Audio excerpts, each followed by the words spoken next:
ప్రభు యొక్క పరిశుద్ధ నామమునకు స్తోత్రము కలుగును గాక. క్రీస్తునందు ప్రియమైన సహోదర సహోదరులకు ప్రభువును రక్షకుడైన యేసుక్రీస్తు వారి యొక్క శుభప్రదమైన నామంలో శుభాలు వందనాలు తెలియచేస్తూ మరోసారి మీతో ఇటువంటి సమయం కలిగుండడానికి ప్రభు ఇచ్చిన ఈ మంచి తరుణమునకై నేను ప్రభువుని స్తుతిస్తూ ప్రయాసపడుతూ ఉన్న సహోదరుడు సైమన్‌కు శుభాలు తెలియచేస్తూ ఉన్నాను.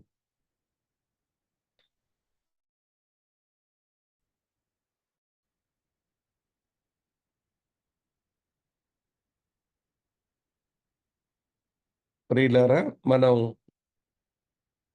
గత దినాలలో శిష్యత్వాన్ని గూర్చి కొంత అధ్యయనం మనం కలిగి ఉన్నాం. ఆ తరగతుల్లో కొంతమంది హాజరై, తర్వాత వాళ్ళు ఫీడ్‌బ్యాక్‌గా వ్రాసినటువంటి సమాచారం చూచినప్పుడు మనసు ఎంతో సంతోషం కలిగింది. మరి మీరు కనపరిచిన ఆసక్తికై నేను ప్రభుకి స్తోత్రాలు చెల్లిస్తూ మిమ్మలను మనసారా అభినందిస్తూ ఉన్నాను. మరి ఈ రోజు నుంచి కొద్ది తరగతులు దేవుని వాక్యం అనే దాని మీద మనం కొంత అధ్యయనం చేస్తాం. ఈ బోధన తరగతులకు ప్రేమతో మిమ్మలను ఆహ్వానిస్తూ ఉన్నాను. ఈ దినపు తరగతిని మనం ప్రార్థన చేసుకొని మనం ఆరంభిద్దాం. మీరు ఉన్న చోట తల వంచండి, కళ్ళు మూసుకునండి, ప్రార్థన చేస్తాం. ప్రేమ పూర్ణుడవైన మా పరలోకపు మా ప్రియమైన తండ్రి, నిన్న నేడు నిరంతరం ఏకరీతిగా ఉన్నవాడవు. మా స్తుతులకు పాత్రుడవు, స్తోత్రార్హుడవు. మీకు స్తోత్రాలు, మీకు వందనాలు సమర్పించుకుంటూ, ఈ సాయంకాలపు వేళ మా మేలు కొరకు మీరు అనుగ్రహించిన నీ వాక్యమును గూర్చి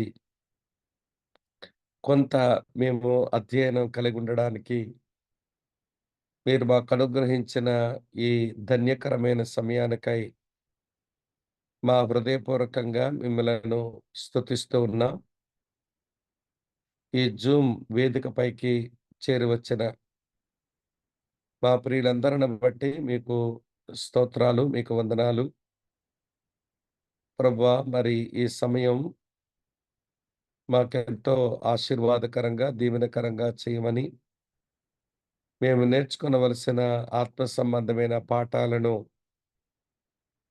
మీరు మాకు నేర్పించమని, మహిమ, ఘనత, ప్రభావాలు మీకు మాత్రమే ఆరోపిస్తూ, చేరివచ్చిన మా ప్రియులను, నన్ను నేను నీ బలమైన నీ కృపగల హస్తాలకు అప్పగించుకుంటూ, యేసుక్రీస్తు నామమునే స్తోత్రాలు చెల్లించి మీకు ప్రార్థిస్తున్నాము మా పరమ తండ్రి. ఆమేన్. ఆమేన్. మంచిది ప్రియులారా.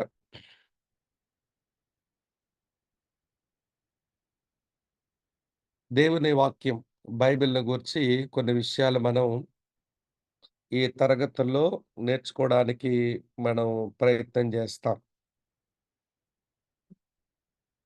జార్జ్ వాషింగ్టన్ అనే ఆయన అమెరికా దేశానికి ప్రెసిడెంట్‌గా వ్యవహరించిన తాను ఒకమారు ఇలా అన్నాడు. బైబిల్ లేకుండా లోకమును సరిగా పాలించడం అసాధ్యం అన్నది అతని అభిప్రాయం. అందుకనన్నాడు, it is impossible to rightly govern the world without the Bible. Bible లేకుండా లోకమును పాలించడం అసాధ్యం అన్నాడు. అంటే ఒక చక్కని పరిపాలన ప్రజలకు అందించాలి అంటే బైబిల్ అందుకు చక్కని ఆధారాన్ని కలిగిస్తుంది అన్నది ఆయన అభిప్రాయమని మనకు తెలుస్తుంది. అలాంటి అమెరికా దేశపు అధ్యక్షుల్లో మరొకొకాయన థామస్ జెఫర్సన్ ఆయనొక మాటన్నాడు. బైబిల్ ఈ లోకంలో శ్రేష్టమైన వ్యక్తులను తయారు చేస్తుంది అన్నాడు. The Bible makes the best people in the world. లోకములో శ్రేష్టమైన వ్యక్తులను తయారు చేసేది బైబిలే అన్నది ఆయన యొక్క అభిప్రాయం. అలాగనే ప్రపంచ నాయకుల్లో ఒక ఆయన ఇలాగన్నాడు. ఆయన పేరు విలియం గ్లాడ్‌స్టన్. నా కాలంలో ఈ ప్రపంచంలో 95 మంది గొప్ప వ్యక్తులను నేను ఎరుగుదును. అయితే అందులో 87 మంది బైబిల్‌ని అనుసరించేటువంటి వారే అని అన్నాడు. నేనెరిగిన గొప్ప వ్యక్తులు నా కాలంలో 95 మంది. ఈ 95 మందిలో 87 మంది బైబిల్‌ని అనుసరించు వారే అని చెప్పాడు. ఈ ఆరంభంలో ఈ మాటలు మీకు ఎందుకు చెప్పాల్సి వచ్చింది అంటే, పరిశుద్ధ గ్రంథమైన బైబిల్ దేవుని వాక్యం ఈ మానవాళికి, ఈ లోకమునకు అది ఒక అద్భుతమైనటువంటి పరిచర్యలను అందించే, మనుషులను యోగ్యులుగా తయారు చేసే, దేవుడు మానవ జాతికి అందించే తన ప్రేమ పుస్తకం బైబిల్. అందులో ఉన్నది దేవుని వాక్యం. అటువంటి వాక్యమును గూర్చి అధ్యయనం చేయడానికి మనమంతా చేరి రావటం ఇది చాలా అభినందనీయం. మీ సమయాన్ని వెచ్చించి కొద్ది తరగతులకు మీరు చేరి రాగలిగితే, ఈ పరిశుద్ధ గ్రంథంలో ఉన్న దేవుని వాక్యమును గూర్చి విపులంగా అధ్యయనం చేయడానికి మన సమయాలను మనం కేటాయించవచ్చు. సరే, ఈ రోజున ఈ బైబిల్ గ్రంథంలో ఉన్న దేవుని వాక్యాన్ని గురించి మన అధ్యయనం మనం ఆరంభిస్తాం. నాతో కలిసి మీరు ఆలోచిస్తూనే దేవుని వాక్యము దాని శ్రేష్టతను మీరు గుర్తెరగాలి అని ప్రేమతో నేను మీకు మనవి చేస్తూ ఉన్నాను. దేవుని వాక్యం. ప్రభునందు ప్రియమైన సహోదర సహోదరులారా, మన చేతిలో ఉన్న ఈ పరిశుద్ధ గ్రంథం, అందులో ఉన్న దేవుని యొక్క వాక్యాన్ని గూర్చి ఏదైతే మన విశ్వాసానికి ప్రామాణిక గ్రంథంగా కలిగున్నామో, దాని గూర్చి కొంతైనా అవగాహన కలిగి ఉండడం అది చాలా ప్రాముఖ్యం. బైబిల్ గ్రంథం ఒక చిన్న గ్రంథాలయం లాంటిది.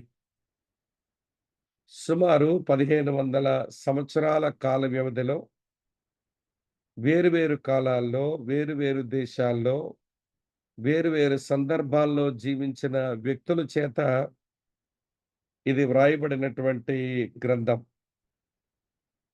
ఈ గ్రంథం వ్రాయబడే తీరు మనం చూస్తా ఉన్నప్పుడు, పాత నిబంధన గ్రంథం అది హెబ్రీ భాషలోను, నూతన నిబంధన గ్రంథం అది గ్రీకు భాషలోను, మధ్యలో అక్కడక్కడ కొన్ని మాటలు మాత్రమే, వచనాలు మాత్రమే అరమిక్ భాషలో వ్రాయబడ్డం అనేది మనం చూస్తాం. ముఖ్యంగా ఎజ్రా గ్రంథం 4 అధ్యాయం 8-16 వచనాలు అవి అరమిక్ భాషలో వ్రాయబడ్డాయి.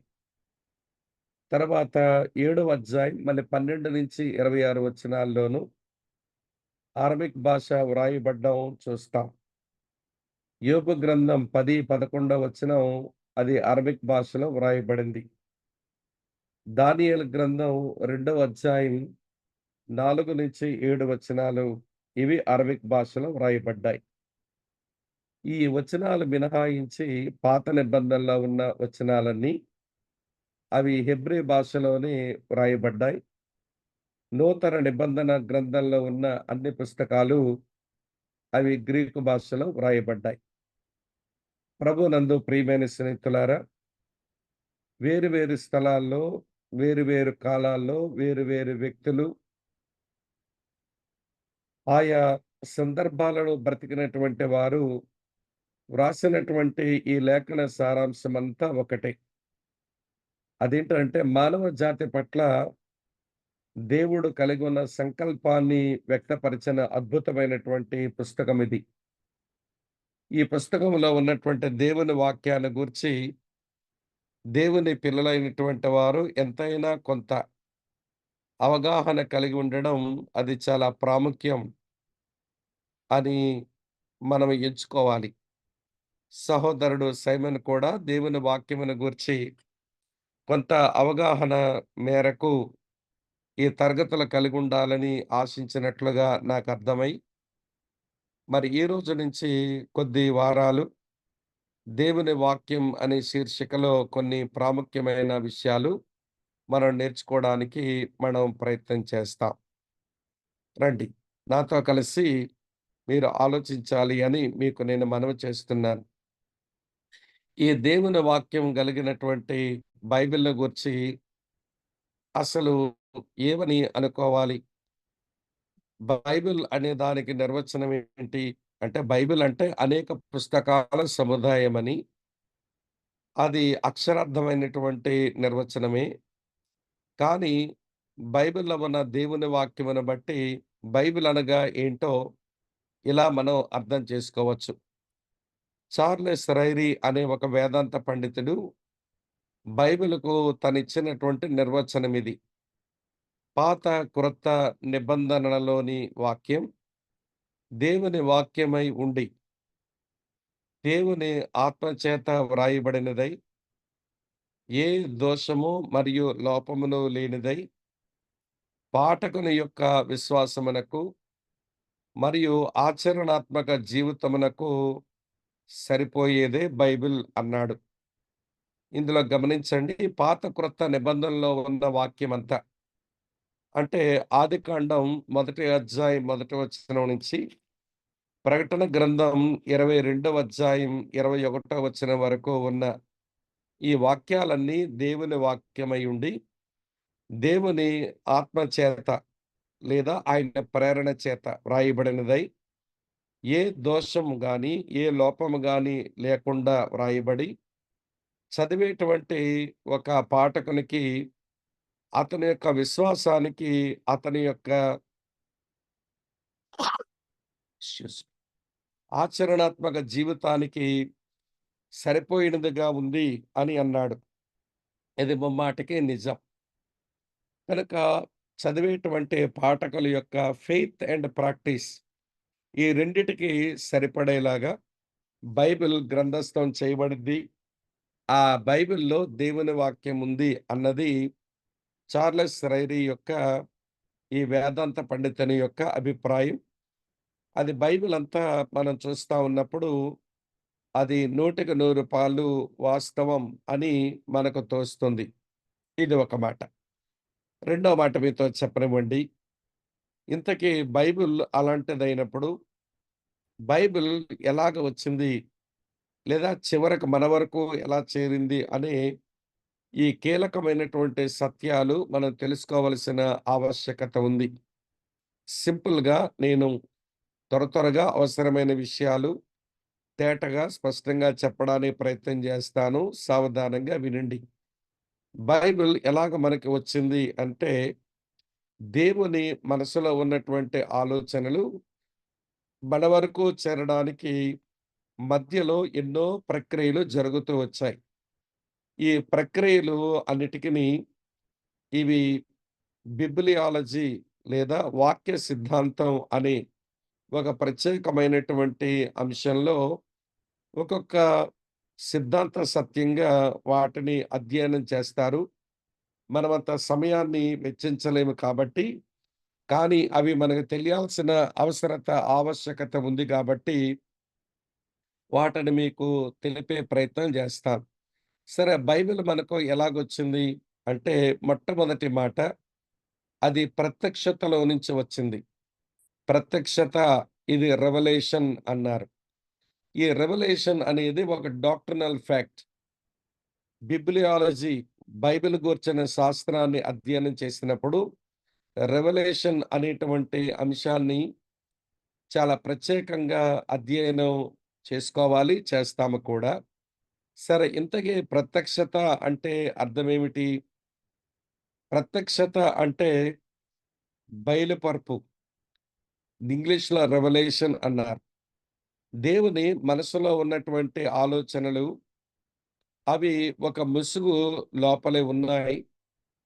ఆ ముసుగు తొలగించబడకపోతే మనుషులకది బయలుపరుపు అవ్వదు. కనుక దేవుడు తన మనసులో ఉన్నటువంటి ఆలోచనలను మానవుల మనస్సుల్లోనికి ఆయన అందించే ప్రక్రియనే ప్రత్యక్షత లేదా బయలుపరుపు అని అంటారు. ఈ రోజున మన చేతుల్లో ఉన్నటువంటి ఈ దేవుని వాక్యం బైబిల్‌గా మన చేతి వరకు రావడానికి మొట్టమొదట జరిగిన ప్రక్రియ దేవుని మనసులోని ఆలోచనలు ప్రియులారా మనుషుల మనసుల్లోనికి వచ్చాయి. ఈ బయలుపరుపు అనేటువంటి ప్రక్రియను దేవుడే జరిగించినాడు. ఇది మొదటి పని. ప్రియులారా ఈ ప్రక్రియ జరిగిన తరువాత రెండవ ప్రక్రియ దైవావేశం. దైవావేశం ఇన్‌స్పిరేషన్ అని అన్నారు. అంటే మనుషుల మనసుల్లోనికొచ్చినటువంటి ఆ ఆలోచనలను పరిశుద్ధాత్మ దేవుడు వారిని ప్రేరేపించి, వారి కలాల ద్వారా ఆయన కాగితాల మీదకు పెట్టించాడు. లేదా వ్రాయబడిన వ్రాతప్రతులు తయారు చేశాడు. దీని వెనుక ఆయన యొక్క ఆవేశం లేదా ఆయన ప్రేరణ అనేది ఉంది. దీని గూర్చి పరిశుద్ధ గ్రంథంలో గొప్ప 2 వచనాలు మనం బైబిల్‌లో చూడగలుగుతాం. అపొస్తలుడైన పౌలు తిమోతికి వ్రాసినటువంటి రెండవ పత్రిక 3వ అధ్యాయం 16వ వచనం దైవావేశం అనబడిన సిద్ధాంతమునకు అది ఒక కీలకమైనటువంటి వచనంగా ఉంది అనేది నేను మీకు తెలియచేస్తా ఉన్నాను. అలాగనే అపొస్తలుడైనటువంటి పేతురు వ్రాసినటువంటి రెండవ పత్రిక మొదటి అధ్యాయం మీరు 21వ వచనం గాని చదివితే అక్కడ పరిశుద్ధాత్మ వలన ప్రేరేపించబడిన వారై అనే మాట చూస్తాం. ఇక్కడ ప్రేరణ, అక్కడ దైవావేశం. ఈ 2 ఇన్‌స్పిరేషన్ అని అంటారు. అంటే మనుషుల మనసుల్లోనికి వచ్చినటువంటి ఆ దైవిక ఆలోచనలు వారి కలాల ద్వారా వ్రాయబడిన వ్రాతప్రతులుగా జరిగే ప్రక్రియ. దీంట్లో దేవుని ఆత్మ పని ఉంది. వ్రాసినటువంటి రచయితల యొక్క పని కూడా ఉంది. ప్రత్యక్షతలో దేవుడే తన ఆలోచనలను మనుషుల మనసుల్లోనికి చొప్పించాడు. ఇప్పుడు మనుషుల మనసుల్లోనికి వచ్చిన ఆలోచనలను మరలా పరిశుద్ధాత్మ దేవుడు ప్రేరేపించి వ్రాయబడిన వ్రాతప్రతులుగా దేవుని వాక్యాన్ని తీసుకొని వచ్చాడు. ఇది రెండవ సంగతి. మూడవ సంగతి ఏంటనంటే ప్రామాణికం. ప్రియులారా వ్రాయబడిన వ్రాతప్రతులు అనేకములు ఉంటుండగా ఏవి దేవుని ఆత్మచేత వ్రాయబడినవి, ఏవి మనుషుల యొక్క ఉద్రేకాల్లోంచి, మనుషుల యొక్క జోక్యములోంచి వచ్చినవి అనేది వారొక మట్టపు గుండును వేశారు. ప్రామాణికం అంటే కేనన్ అని అంటారు. కేనన్ అంటే ఒక ఇల్లు కట్టేవాడు ఇది సరిగా ఉందా లేదా అని చూసేందుకు మట్టపు గుండును వేసినట్లు, ఒక కొలత వేసినట్లు వ్రాయబడిన వ్రాతప్రతులు అనేకాలు దొరికినప్పుడు వాటి మీద ఒక మట్టపు గుండుని వేసి ఇవి దేవుని ఆత్మచేత వ్రాయబడినటువంటి వ్రాయించబడినటువంటి లేఖనాలేనా? వ్రాసినటువంటి వ్యక్తి యొక్క సంగతేమిటి? ఈ వ్రాయబడినటువంటి ఈ వ్రాతలు బైబిల్‌లో మిగిలిన పుస్తకాలతో ఇవి ఏకీభవిస్తున్నాయా? లేకపోతే విభేదిస్తున్నాయా? అనేటువంటి ఒక గంభీరమైనటువంటి కొలత పని జరిగింది. దానిని ప్రామాణికం కేనన్ అని అన్నారు. అంటే దేవుని మనసులోని ఆలోచనలు మనుషుల మనసుల్లోకొచ్చాక, మనుషుల మనసుల్లోనికొచ్చినవి అవి వ్రాయబడిన వ్రాతప్రతులైన తర్వాత, వ్రాయబడిన వ్రాతప్రతులు కూడా అవి ప్రామాణికం చేయబడ్డాయి. అనగా కొలత వేయబడి ఇవి దేవుని ఆత్మచేత వ్రాయబడినవి. ఇవి కావు అనేటువంటి ఒక చక్కని విభజన ఆ రోజు జరిగింది అన్నమాట. ఈ ప్రామాణికం జరిగిన తర్వాత గ్రంథ విమర్శ, టెక్స్టువల్ క్రిటిసిజం అని అంటాం. అంటే ప్రామాణికం చేసినటువంటి ఆ వ్రాతప్రతుల మీద పెద్ద గ్రంథ విమర్శ జరిగింది. ఆ గ్రంథ విమర్శలో కొన్ని తేలిపోయినాయి. ఈ రోజున అప్రమాణిక గ్రంథాల్లో ఉన్న కొన్ని పుస్తకాలు, ఈ రోజున బైబిల్‌లో ఉన్న 66 పుస్తకాలతో కలిసి లేవు. ప్రియులారా, యోధా రాసిన ఇస్కరియోతు యోధా రాసిన ఒక సాహిత్యం ఉంది అనే మాట ఉంది. అలాగనే సొలొమోను రాసినటువంటి కొన్ని గ్రంథాలు ఉన్నాయి అనే మాట కూడా ఉంది. కానీ కొన్ని అవి ప్రామాణిక కొలతలో అవి నిలబడలేకపోయినాయి గనక వాటిని ఉపేక్షించారు. ఈ 66 పుస్తకాల మీద వేసినటువంటి ప్రామాణిక కొలతలో ఈ 66 పుస్తకాలు నిలిచి ఉండేందుకు ఈ 66 పుస్తకాల్లో క్రోడీకరించడానికి వారు ఉంచుకున్న ప్రతి పుస్తకం మీద గ్రంథ విమర్శ జరిగింది. ఇది 4వ ప్రక్రియ. బైబిల్ ఎలా వచ్చింది? మన వరకు ఎలా వచ్చింది? అనేది దీని వెనుక ఉన్న నేపథ్యంలో దేవుడు జరిగించినటువంటి పని.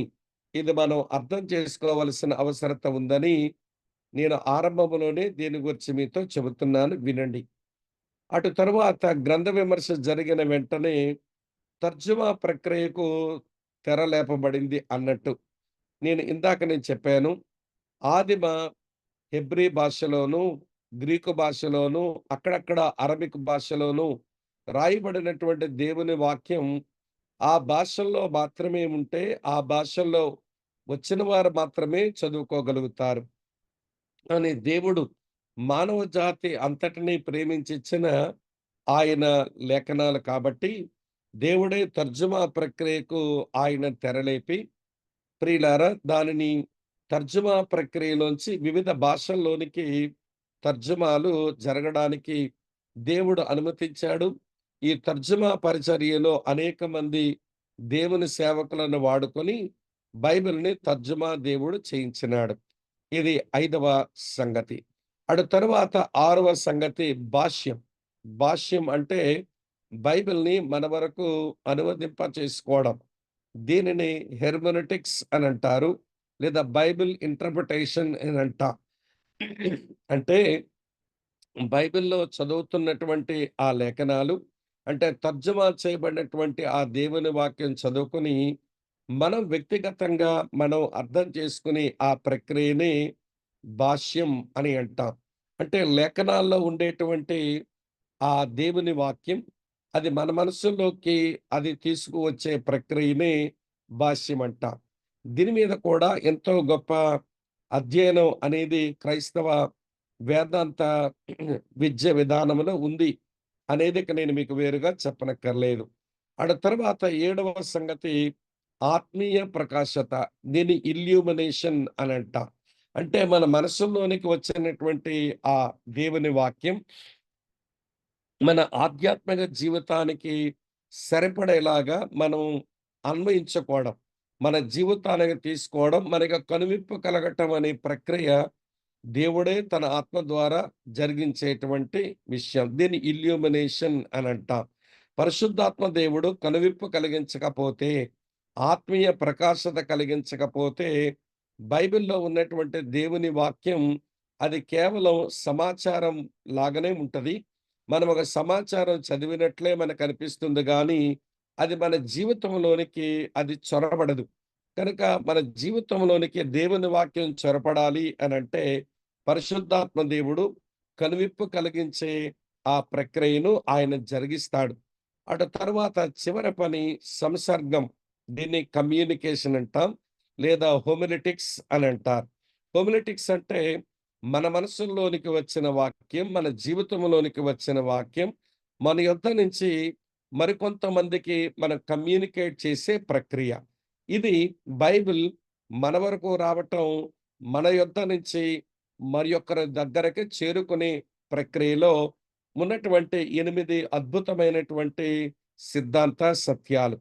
ప్రియ మిత్రులారా, బిబ్లియాలజీ అనే పరిశుద్ధ గ్రంథ శాస్త్రం అధ్యయనం చేసేటువంటి వారు ఈ 8 సంగతుల మీద ఒక ప్రత్యేకమైన అధ్యయనాన్ని కలిగి ఉంటారు. అయితే మన దేవుని వాక్యం దాన్ని మనం ఆహ్, ఎలాగా దాన్ని మనం తీసుకోవాలి? దాన్ని ఎలా మనం ఉపయోగించుకోవాలి? తర్వాత దాన్ని ఎలాగ మన యొద్ద నుంచి ఇతరులకు అందించాలి అని కొంత సాధారణ విద్య మనం కలిగి ఉండడం కొరకు ఈ తరగతులు కలిగి ఉన్నాం కాబట్టి, ఈ 8 విషయాల మీద మనం ప్రత్యేకంగా మనం కూర్చొని దీని మీద అధ్యయనం చేయడానికి మన సమయం వెచ్చించలేము. కానీ బైబిల్ మన వరకు ఎలా వచ్చింది అనే విషయం తెలుసుకొని ఈ క్రమంలో ఈ వెనుక 8 రకాలైన చర్యలున్నాయి. 8 రకాల చర్యల్లో కూడా దేవుని యొక్క జోక్యం, సంఘపితరుల యొక్క పనితనం ఇవన్నీ ఉన్నాయి అనే విషయం బైబిల్ విద్యార్థులుగా, లేఖనాల్ని ప్రేమించే వాళ్ళంగా మనకు తెలియవలసినటువంటి అవసరత ఉందని దీన్ని నేను మీకు తెలియచేశాను. అటు తరువాత ప్రియమిత్రులారా గమనించండి. అసలు బైబిల్‌ని మనం ఎందుకు చదవాలి? చదవాల్సినటువంటి ఆవశ్యకత ఏముంది అని అంటే, ఇది కూడా కొంచెమైనా మనకు తెలుసుకుంటే, లోపలికి వెళ్ళినప్పుడు మనం విపులంగా మనం నేర్చుకుంటాము. ఆ సంగతులు ప్రేమించడానికి మనకి వీలుంటుంది. దేవుని వాక్యం ఎందుకు చదవాలంటే, దేవుని వాక్యంలో ఉపదేశం ఉంది. టీచింగ్ ఉంది. 2 తిమోతి 3వ అధ్యాయం 16వ వచనంలో దైవజనుడు సన్నద్ధుడై ప్రతి సత్కార్యమును చేయుటకు, ఉపదేశించుటకును అనే మాట మనం చూస్తాం. అంటే పరిశుద్ధ గ్రంథంలో ఉన్న దేవుని వాక్యం ఏమిటి అంటే ఇది ఉపదేశం. ఇది టీచింగ్. ఇందులో బోలెడంత ఉపదేశం ఉంది అనే విషయం ముందుగా మనం గుర్తెరగవలసి ఉంది. బైబిల్ నేనెందుకు చదవాలి అని అంటే, నేను ఉపదేశం పొందుటకు నేను బైబిల్ చదవాలి. ఇతరుల గురించి కాదు, ముందు నా గురించి నేను ఉపదేశం పొందు నిమిత్తమై దీన్ని చదవాల్సి ఉంది అనేది ఒక సంగతి. రెండవ సంగతి ఏంటనంటే ఖండించుటకును. దేవుని ఆలోచనలకు, వాక్య ప్రమాణాలకు భిన్నంగా ఏదైనా ఉంటే దాన్ని ఖండించడానికి ఇది తప్పనిసరిగా నాకు ఉపయోగపడుతుంది. అందు నిమిత్తమై నేను బైబిల్‌ని చదవాలి. అటు తర్వాత తప్పుదిద్దడానికి ప్రియమైన స్నేహితుల ఏదైనా తప్పు విధానమైన, అది పద్ధతైనా, లేక అది నియమమైనా, అది తప్పు విధానంలో ఉంటే దాన్ని తప్పుదిద్దడానికి లేఖనం మనకి ఉపయోగపడుతుంది. కనుక లేఖనం అందు నిమిత్తమై చదవాల్సినటువంటి ఆవశ్యకత ఉంది. అటు తరువాత నాలుగో సంగతి చెప్తాను వినండి. నీతి యందు శిక్ష చేయడానికి. ప్రియులారా, నీతిగా జీవించేందుకు ఒక క్రమశిక్షణ గల జీవితం అది అలవర్చుకునేందుకు దేవుని వాక్యాన్ని చదవాల్సినటువంటి ఆవశ్యకత ఉంది. తరువాత పాపం చేయకుండా ఉండుటకు. అసలు దేవుని పిల్లలమయిందే పాపక్షమాపణ పొంది దేవుని పిల్లలమై పాపమును అసహించుకుంటూ పాపం చేయకుండా ఉండడానికి జీవించడానికి ఇష్టపడే ఈ క్రమంలో దేవుని వాక్యం పాపము నుండి మనల్ని దూరంగా ఉంచుతుంది. అందుకనే 119వ కీర్తన 11వ వచనంలో దావీదు ఈ మాట అన్నాడు. నీ ఎదుట నేను పాపం చేయకుండా ఉండ నిమిత్తమై నా హృదయంలో నీ వాక్యమును ఉంచుకొని ఉన్నాను అన్నాడు. కనుక దేవుని వాక్యం ఎందుకు నేను చదవాలి అంటే పాపం చేయకుండా ఉండ నిమిత్తం. ఆరవ సంగతి మార్గం సరళం చేయబడ నిమిత్తం. నేను సాగిస్తున్నటువంటి ఈ యాత్ర, ఈ జీవన యాత్రలో నా మార్గాలు సరళం చేసుకోవడం నిమిత్తం దేవుని యొక్క వాక్యాన్ని చదవాలి. అందుకనే దేవుడు యెహోషువతో మాట్లాడుతూ ఈ దేవుని వాక్యాన్ని నీవు ధ్యానం చెయ్యి. దీంట్లోంచి కుడికి గాని, ఎడమకు గాని నువ్వు తొలగిపోవద్దు. అప్పుడు నీ మార్గాలు సరళమవుతాయి. నువ్వు సక్సెస్‌లోనికొస్తావు అని చెప్పడం యెహోషువ గ్రంథం మొదటి అధ్యాయం ఆ 8, 9 వచనాల్లోనే మనం చూస్తాం. అటు తరువాత ప్రియమైన స్నేహితులారా, మనము జ్ఞానం పొందుట నిమిత్తం దేవుని యొక్క వాక్యాన్ని చదవాలి. బైబిల్‌ని చదవాలి. 19వ కీర్తన 7వ చరణంలో దేవుని వాక్యం బుద్ధిహీనులకు అది జ్ఞానమును పుట్టించేది అనే మాట వ్రాయబడ్డం చూస్తాం. కనుక వ్యక్తిగతంగా మనం జ్ఞానం సంపాదించుకోవలసిన అవసరత ఉంది. అది ఎదిగినటువంటి వారు వారి యొక్క కుటుంబ జీవితం కొరకు గాని, భ్రష్టు పట్టిపోతున్నటువంటి సమాజంలో జీవించు నిమిత్తమై మనుషులమైన మనకు తప్పనిసరిగా కావలసింది జ్ఞానం అనే విషయం మనం గుర్తెరగాలని నేను మీకు మనవి చేస్తున్నాను. అలాగనే మనకు కావలసింది విశ్వాసం. దేవుని ఎడల మనకు విశ్వాసం అవసరం. విశ్వాసం ఎలా వస్తుంది? దేవుని వాక్యంతోనే వస్తుంది. రోమాపత్రిక 10వ అధ్యాయం 17వ వచనంలో వినుట వల్ల విశ్వాసం కలుగుతుంది. ఆ వినుట క్రీస్తును గూర్చిన మాటే అన్నాడు. అలాగనే ప్రియమైన స్నేహితులారా, దేవుని వాక్యం చదువుతూ ఉంటే, దేవుని వాక్యంలో మనకు కనబడే దేవుని యొక్క వ్యక్తిత్వం, దేవుని వాక్యంలో కనబడే దేవుని యొక్క స్వభావ లక్షణాలు, దేవుని వాక్యం మనం చదువుతుంటే మనకు కనబడే దేవుని క్రియలు, మనము దేవుని వాక్యం చదువుతూ ఉంటే మనకు కనబడే దేవుని ప్రణాళికలు అవి మనకు దేవుని ఎడల విశ్వాసాన్ని అవి ఉత్పన్నం చేస్తాయి. కాబట్టి నేనెందుకు దేవుని వాక్యం చదవాలి అనంటే, విశ్వాసం కొరకు అనేది ఒక గంభీరమైన ఆలోచన. అటు తరువాత ప్రియులారా, రక్షణ నిమిత్తం దేవుని యొక్క వాక్యాన్ని చదవాలి. ఎందుకు అని అంటే, ఒక వ్యక్తి రక్షించబడాలి అనంటే, అది దేవుని వాక్యం వినడంతో, దేవుని వాక్యం అంగీకరించడంతో, దేవుని వాక్యం అన్వయించుకోవడంతో, దేవుని వాక్యం అభ్యాసం చేయటంతో సాధ్యమయ్యేటువంటి పనిది. కాబట్టి ప్రియులారా, ఒక వ్యక్తి రక్షించబడే నిమిత్తం దేవుని వాక్యాన్ని చదవాలి. ఒకవేళ దేవుని వాక్యం మనం చదవకపోతే, ఈ ప్రయోజనాలన్నీ కూడా మనం కోల్పోతాము అనే విషయం మీరు గుర్తెరగాలని మీకు మనవి చేస్తున్నాను. ఇంకా చెబుతాను రండి. 10వ సంగతి మాదిరిని నేర్చుకోవడం. ఈ దేవుని వాక్యంలో మన జీవితంలో అనుసరించవలసిన అనేకమైనటువంటి మోడల్స్ ఉన్నాయి. మాధురులు ఉన్నాయి. చిన్న పిల్లలు నేర్చుకోవలసిన మాధుర్లున్నాయి. యవ్వనస్తులు నేర్చుకోవలసిన మాధుర్యులు ఉన్నాయి. అలాగనే భర్తలు నేర్చుకోవలసిన మాధుర్లు ఉన్నాయి. భార్యలు నేర్చుకోవలసిన మాధుర్యులు ఉన్నాయి. వృద్ధులు నేర్చుకోవలసిన మాధుర్యులు ఉన్నాయి. నాయకులు నేర్చుకోవలసిన మాధుర్యులు ఉన్నాయి. పరిచారకులు నేర్చుకోవలసిన మాధుర్యులున్నాయి. సేవ చేసే వాళ్ళు నేర్చుకోవలసిన మాధుర్యులు ఉన్నాయి. ఒకటేమిటండి, మన జీవితంలో మనకు కావలసినటువంటి ప్రతి మోడల్ అది దేవుని వాక్యములోనే ఉంది. కనుక ఎవరైతే దేవుని వాక్యాన్ని వారు చదువుతారో, వారు చక్కని మోడల్స్‌ని వారు నేర్చుకునేవారు అవుతారు. కాబట్టి ఇందు నిమిత్తమై దేవుని వాక్యం చదవాల్సి ఉంది. తరువాత మన ఆనందం కొరకు ప్రియులారా, దేవుని వాక్యం చదువుతూ ఉంటే అందులో ఉన్న విషయాలు మన మనోనేత్రాలు వెలిగిస్తూ ఉంటే, ఆ వెలిగించబడిన విషయాలు మనం అలవర్చుకొని జీవితంలో మేలును, క్షేమాభివృద్ధిని పొందుతూ ఉంటే ఆనందం అనేది మన సొంతమవుతుంది. దేవుని వాక్యం అది ఆనందాన్ని పుట్టించేది అని 119వ కీర్తనలో చాలా వచనాల్లో మనం చూడగలుగుతాం. లోపలికెళ్ళాక విపులంగా చెప్తాను. ఇంత మట్టుకు చాలు.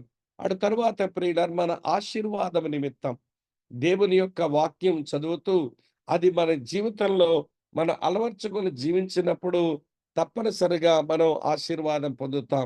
ఈ 12 రకాలైనటువంటి లాభాల నిమిత్తం, ఈ 12 రకాలైనటువంటి ఫలితాల నిమిత్తం మనం దేవుని వాక్యం చదవాల్సినటువంటి ఆవశ్యకత ఉంది అని దేవుని పిల్లలుగా మనం గుర్తెరగటం మంచిది.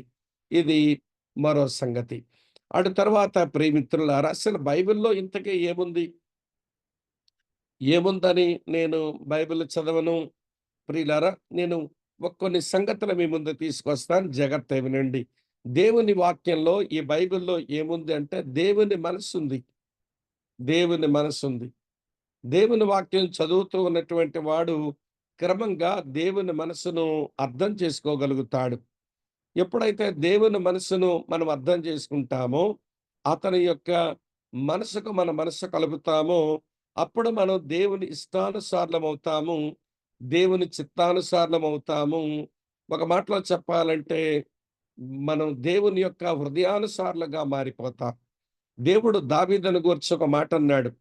అపోస్తల కార్యాలు 13వ అధ్యాయం 22వ వచనంలో దావీదు నా ఇష్టానుసారుడైన మనుషుడు అన్నాడు. ఇష్టానుసారుడైన మనుషుడు ఎట్లయినాడు? దేవుని మాటల్లోంచి దేవుని మనసును అర్థం చేసుకొని, దేవుని మనసేదో తన మనసు అలా మార్చుకున్నాడు కాబట్టే, దేవుని చిత్తానుసారుడు, దేవుని యొక్క ఇష్టానుసారుడు అయినటువంటి క్రమం అతని జీవితంలో వచ్చింది. కాబట్టి నా ప్రియమైన స్నేహితులారా, దేవుని వాక్యంలో ఈ బైబిల్‌లో ఏముంది అంటే దేవుని మనసుంది. దేవుని మనసుంది. రెండవ సంగతేంటనంటే, మానవుని స్థితి ఉంది. మనం దేవుని వాక్యం చదువుతూ ఉంటే, మానవుని యొక్క స్థితి మనకు కనబడుతూ ఉంటుంది. మనం కూడా ఏ స్థితిలో ఉన్నామో, అది మనం అర్థం చేసుకొని, మనం నేర్చుకోవచ్చన్నమాట. ఇలా మీతో చెప్పనివ్వండి ప్రియమిత్రులారా, మానవుని యొక్క స్థితి మనం దేవుని వాక్యముని మినహాయించి, ఇక వేరో దాంతో దేనితో చూసినా గాని, మనుషులమైన మనం మోసపోయే ప్రమాదముంటుంది. దేవుని వాక్యమే మన జీవితాన్ని సరిగా చూపించేటువంటి అసలు సిసలైనటువంటి అద్దంలాగా ఉంటుంది అనే విషయం మీరు దయతో గమనించాలని నేను కోరుతా ఉన్నాను. కనుక మనిషిని వాడి యొక్క స్థితిని వాడు అర్థం చేసుకోవడానికి దేవుని వాక్యాన్ని వదిలిపెట్టి ఇక దేని ముందుకొచ్చి తన స్థితిని చూసుకున్నా తాను మోసగించబడతాడు. తర్వాత తను బద్నామం అయ్యేటువంటి ప్రమాదం కూడా ఉంటుందని మీరు గమనించాలి. దేవుని వాక్యమే అసలు సిసలైన అద్దం వంటిది. ఒక విషయం మీతో చెప్పనా? మంచి అద్దం ఎప్పుడూ అబద్ధం చెప్పదు. మనం ఎలా ఉన్నామో అలానే చూపించేస్తుంది అద్దం.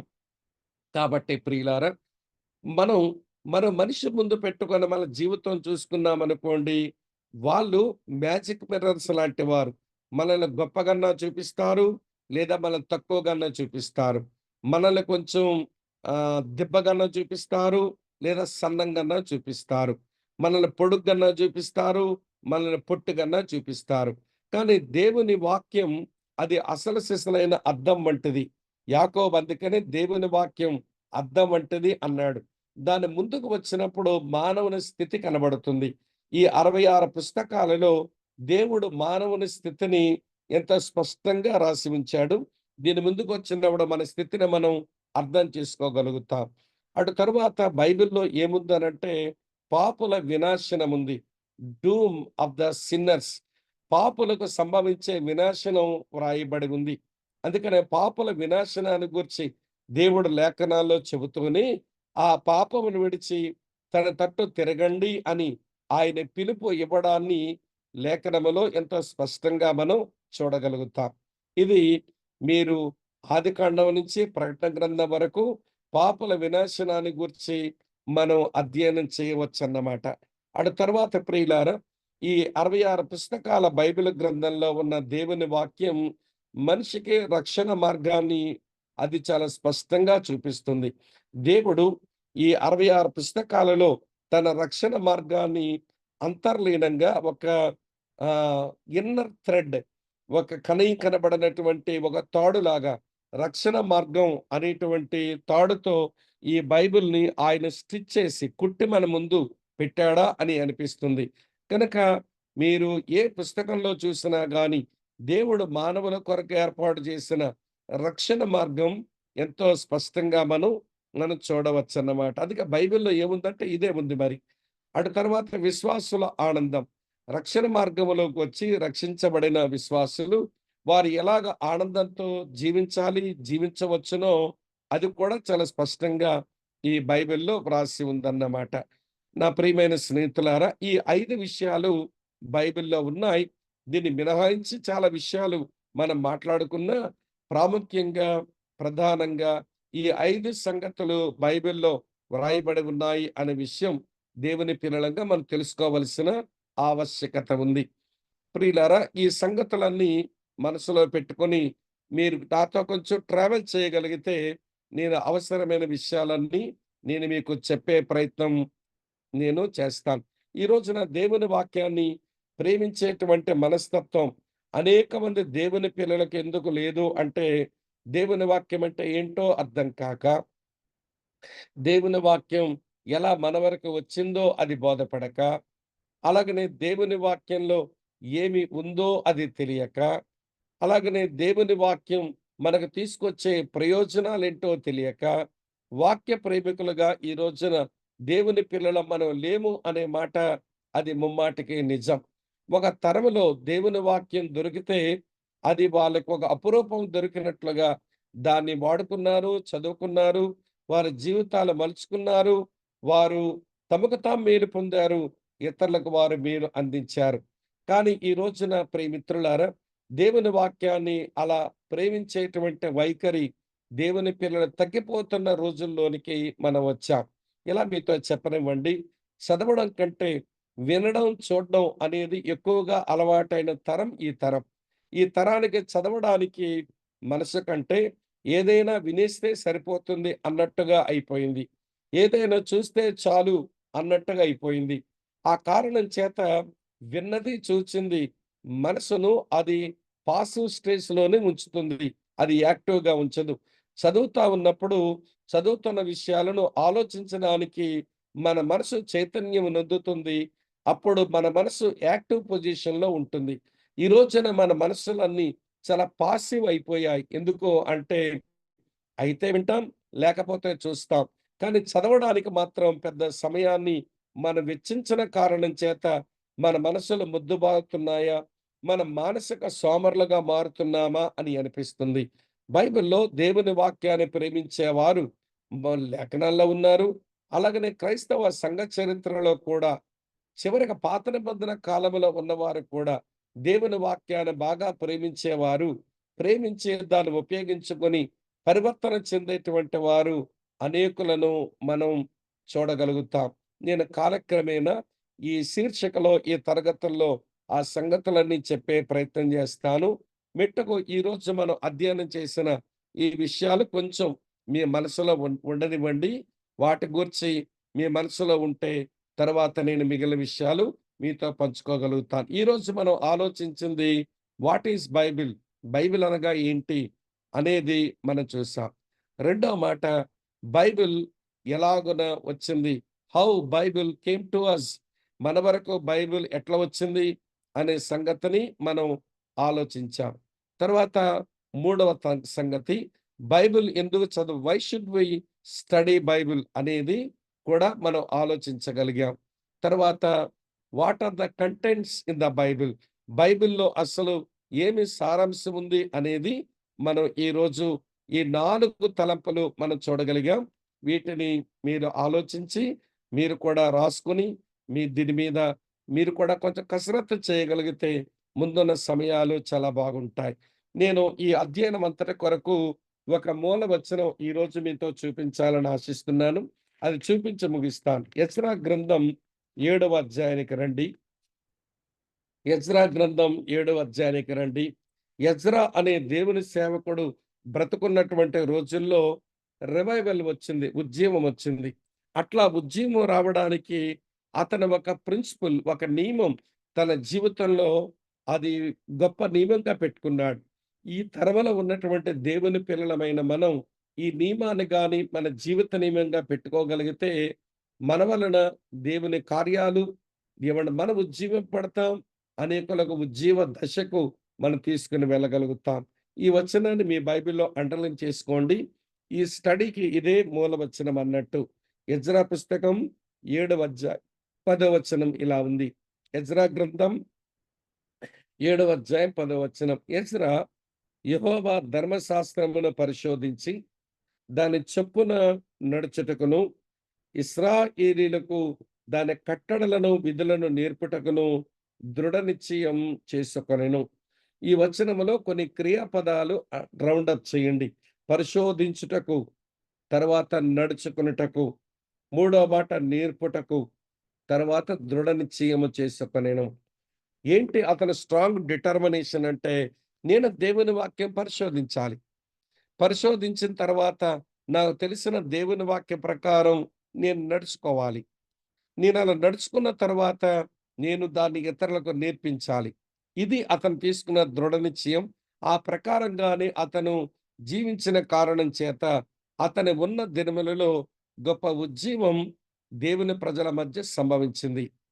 కాబట్టి నా ప్రియమైన మిత్రులారా, మనం దేవుని వాక్యం అది ఏంటో, దేవుని వాక్యంతో మన వైఖరి ఎలా ఉంచుకోవాలో, దేవుని వాక్యమే దేవుని వాక్యాన్ని గూర్చి ఏం మాట్లాడుతుందో దేవుని వాక్యం బైబిల్ చరిత్రలోను, సంఘ చరిత్రలోను అది ఏమి చేయగలిగిందో చాలా విషయాలు మనం ఈ శీర్షికలో, ఈ అధ్యయనంలో మనం నేర్చుకోగలుగుతాం. ఆయా సమయాల్లో మనం కలుసుకుందాం. ఈరోజు దేవుని వాక్యమును గూర్చిన ఈ ఉపోద్ఘాతపు మాటలు మీ మనసులో ఉంచుకొని ముందున్న సమయాలకు సిద్ధం కండని పిలిపిస్తా ఉన్నాను. ప్రభు మిమ్మలను, మీ స్టడీస్‌ని, మీ ఫ్యామిలీస్‌ని ఆయనే దీవించి ఆశీర్వదించును గాక. ప్రార్థన చేసి ముగిస్తాను.